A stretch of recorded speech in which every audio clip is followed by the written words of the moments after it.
What's up, guys? Welcome back to another video. My name is Seth, also known as Metallica, and today we will be ranking the Metallica Discography.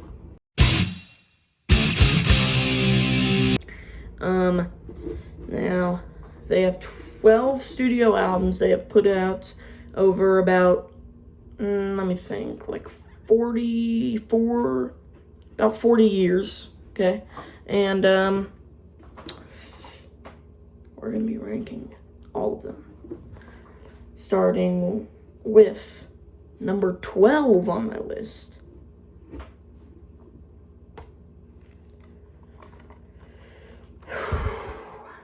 Their 11th studio album,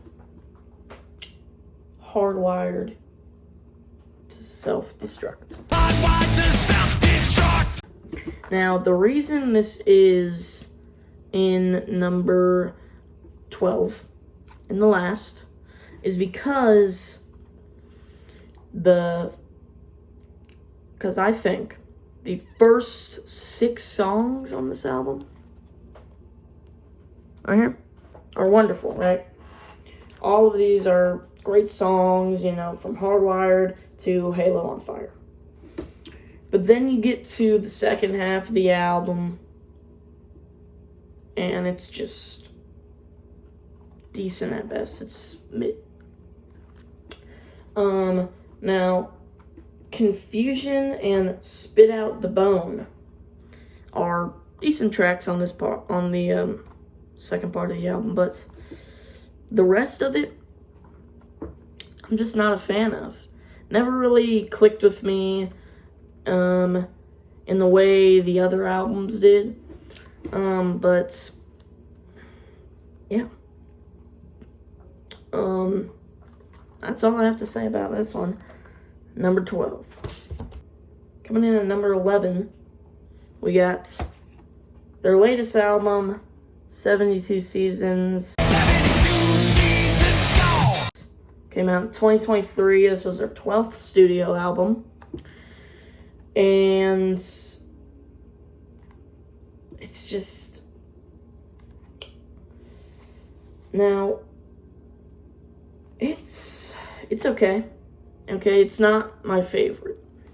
But the reason is I don't like the direction of the vocals, the production of the vocals they did on this album. It's a little too clean, a little too polished, you know, not as raw. You know, it's not like James Hetfield's, like, just raw vocals. Now, I'm not saying I want it to sound like a demo or something like that, but I just, you know, it's a little too clean, a little too, you know, polished for my liking, you know. It sounds a little too, should I say auto-tuned, maybe? I know they probably didn't use auto-tune, most likely. Who knows? I wasn't there. But it just sounds a little too clean, you know. There's not that rawness, you know, you don't feel it as much. But the songs are great, the lyrics are great. It's just those vocals that really kind of turn me off of it. And they kind of just don't sit with me right, you know, never really click. And yeah, number 11. There we go. Alright. Coming in at number 10, might be a little bit of a shocker, is going to be Garage Inc. Their 8th studio album. This was their last album featuring Jason Newsted as bassist. And it's just, it's a cover album, and I mean, it's okay, you know. And I'm basing this ranking off of the new recordings, not the old ones, okay? So the new recordings, I don't like the song choice on the new recordings. The choices of the songs that they covered and stuff. And I know, I can't really do nothing about it. It's their choice at the end of the day. They're the band. But just, if it was me, I think I'd probably pick some different songs to cover than the ones they did. I just didn't think that the songs they did choose really fit their kind of persona at the time. But other than that, it's a cover album, At the end of the day, it's a cover album. There's no new tracks or anything, so I can't really gauge too much. But yeah, at the end of the day, I'll listen to it. That's why it's number 10. All right. Coming in at number 9 is probably one of their most hated albums. And just by me saying that, you probably already know what it is. It's Saint Anger. Their 8th studio... No. It was their 10th studio album by the band. And... No, wait. 9th studio album. That's my bad. And it's good. Okay. It's not a terrible album like a lot of people paint it, Like, when I was going in to listen to it, I had that mindset of it's going to be terrible. It's going to be the worst album I've ever heard from the band, Obviously, everyone says that. So when I first listened to it, I didn't think it was that good. I did not like it at all. I liked maybe 3 tracks off of it. When I first listened, Frantic, Saint Anger, and Some Kind of Monster were the 3 tracks I liked off of it. But after, I kind of stopped listening to all that, nonsense really about how this album is terrible, and went in to listen to it a second time because I kind of put it aside for a year and just didn't touch it for a while. And one day I just pulled it out, I popped in the CD player and I took a listen, and turns out I liked way more of the album than I did last time. After I went in there with an open mindset and I watched the documentary. I really recommend watching the documentary Some Kind of Monster before listening to this, because it really opens your mind to, what they were going through at the time and why it kind of sounds like this. But it's a good album. I'm not gonna lie. Frantic, Saint Anger, Some Kind of Monster, Dirty Window, Invisible Kid, My World, Shoot Me Again, Sweet Amber, The Unnamed Feeling, Purify, All Within My Hands. They're all good tracks, There's not a bad track on this album. There's just, All Within My Hands is one of those tracks where I might skip it if I don't want to listen to it, But if I'm in the mood, I'll listen to it. But, that's the same thing with Sweet Amber. But, yeah. It's an overall good album. You just gotta go in there with an open mindset. Definitely watch the documentary so you can really understand what's going on. But, yeah. Great album. Number 9. Now, we're getting in to number 8 on my listing, which is going to be Ride the Lightning.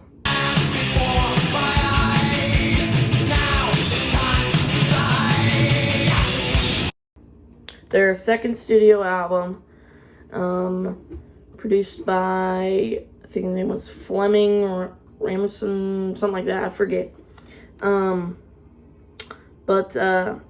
Yeah, great album. Love it.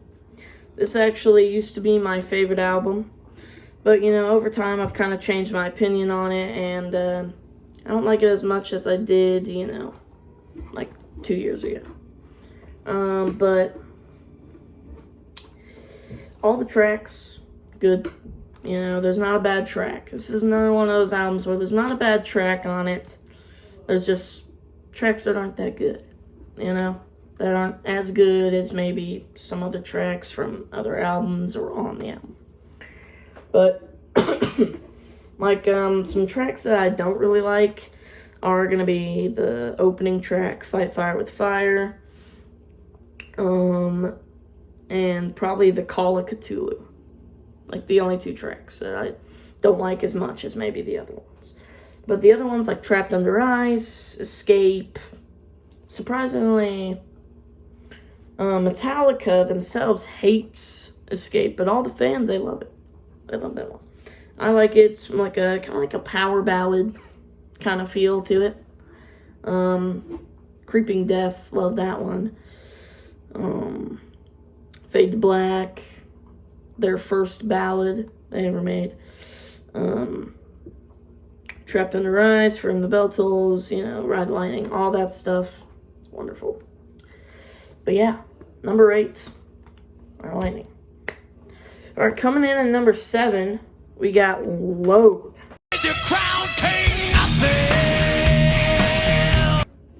Their 6th studio album, and also the longest gap between albums. The Black Album came out in 91, and this album came out in 96. That's a 5-year gap. But they did do a lot of stuff in between. You know, they went on they got out of the Black Album tour, went on another tour for like 4 months, and then they took a little break, got back in the studio, and made this. Now, this was going to be a double album featuring the songs off of Reload. It was going to be Load and Reload on the same album. But by the time they were set to release the album, they didn't have all of the songs ready off of, you know, the other parts. They only had the track listing for Load ready to go. So, yeah, but, you know, it produced 2 different albums from the band. If not, we would only have, like, 11 albums from the band. But, other than that, it's a great album. Love it. Favorite song off this one is probably The Outlaw Torn. It's a great track. Very powerful, you know, heavy, you know, and it's a little bit of more of a slow down, kind of softer, maybe, I should say, softer, album than maybe their other ones. It's more of like, you know, I get some, like, AC/DC kind of vibes, like a hard rock vibe to it. Like, yeah. I get kind of a hard rock vibe with it. And, yeah. This is the, what do I place this? This is number 7. And, yeah. Now, coming in at number 6. Number 6. Oh, the case came off. Hold on. I need a new jewel case for this one. It's a Black Album we got here. Now, this is the second album to feature Jason Newsted on bass. And it really shows. Because there's a lot of, you know, parts where you can really hear that bass. Unlike the previous album, which famously you couldn't hear the bass at all. It was dropped down so low you could barely audibly hear it. You could only hear it if you, like, really listen close, like, put your ear up against your speaker, you know. But this one really shows off his skills on bass with songs like My Friend of Misery, The God That Failed. You can hear it pretty well on Wherever I May Roam, on some parts where the guitar is a little bit more quiet. But you can definitely hear it more. This was the first album to feature producer Bob Rock, actually. So, and this one I like to think that And Justice for All made them, I like to think And Justice for All made them skyrocket in the USA. Yeah, in the US. And then this album here made them really just go up the charts all around the world, internationally. Made them like a sensation everywhere. You know, that's what I like to think. But that is number 6. Now, coming in at number 5, we have their debut record, Kill 'Em All.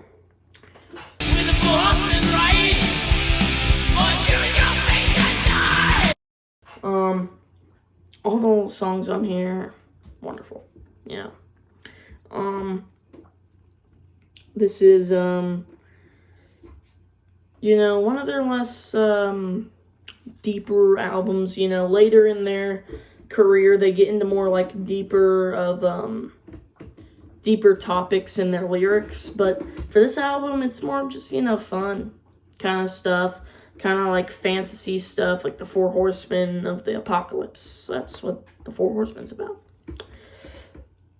You know, fantasy and like, you know, dragons, you know, stuff like that. And just, you know, about living in California in the metal community, stuff like that.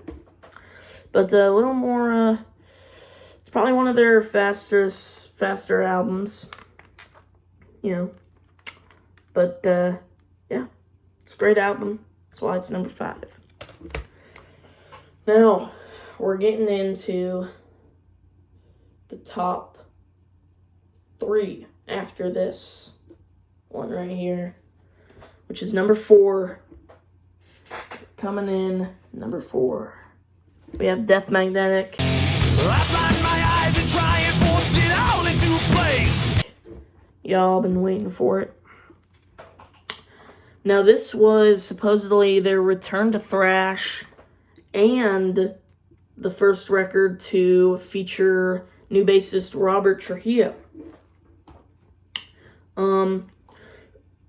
Now, this is a great album.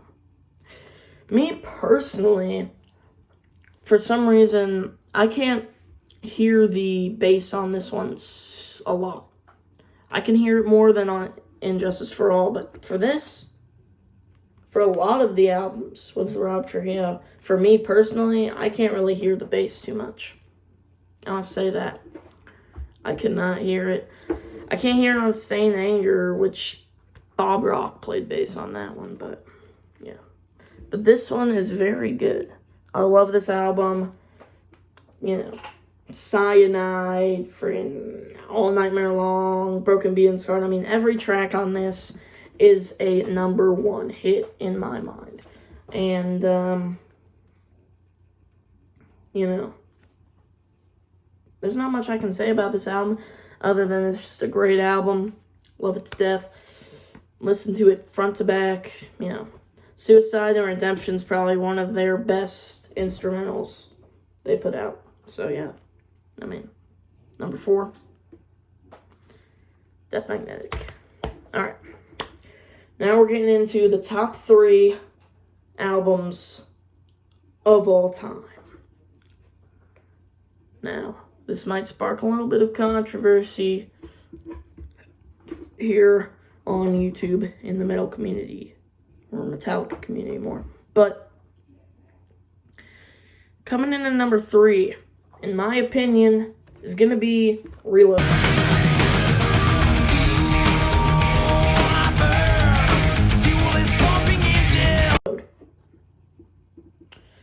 1997, their 7th studio album. This is like kind of like a part 2 to Load, but I think this is actually heavier than Load. This is like a step up from Load, you know, like Load, and then it goes, Reload is like a step up. Now, some people say Reload then Load, but I think Reload is a better album. It's more heavier, the songs better, the lyrics are more, deep. And yeah, Fixer. You can't beat Fixer. That's like my favorite song off this album. You can't beat it. Number 3. Boom. There you go. Kicking off. Number 2 Metallica album of all time is gonna be Master of Puppets. Now, some people, this is their favorite. Others, this could be their least favorite Metallica album. But for me, it's kind of right between 3 and 1, 2. It's not my favorite, but the songs are just so good, This was the last album to feature Cliff Burton, which he sadly passed away in 1986 in a bus accident in Sweden, where the bus had hit a patch of ice, supposedly, and patch of black ice, supposedly, and the bus flipped, he was shot out, and it fell on top of him. And, if you go to Sweden, you can see a little memorial for him there. So, it's pretty cool. But, going out with a bang, Cliff Burton, he really went out on top. This album, was crazy popular for having 0 music videos and, little promotion, really. 0, music videos, little promotion, and still, it was just a phenomenal album, and it, made them, super duper popular. But, it's not number 1, but it's getting there, it's almost there. There's not much I can say more than it's just a great album.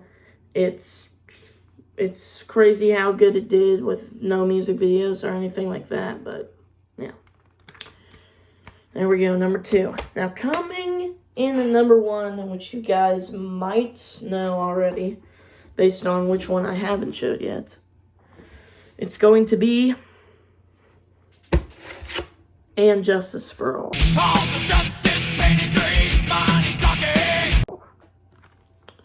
Their 4th studio album and their best number 1, every song on here, number 1 hit. Love it. Even with the long run times, And Justice for All is 9 minutes and 44 seconds. And it's just 9 minutes and 44 seconds of straight, just greatness, just straight masterpiece, 1 was their first song to have a music video. It's their first music video. And a good music video. It's a wonderful music video. And, my favorite song off this album, Eye of the Beholder. Just the heavy, it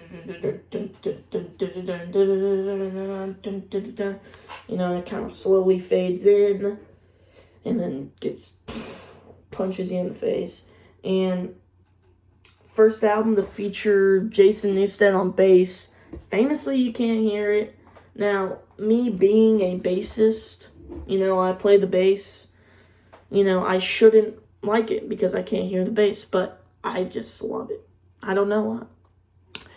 But it's a great album. Number 1 favorite album. Just great, Jason looks a little angry. His bass, you can't hear it, but, you know, it's whatever. Past is a pass. It's about 37 years ago.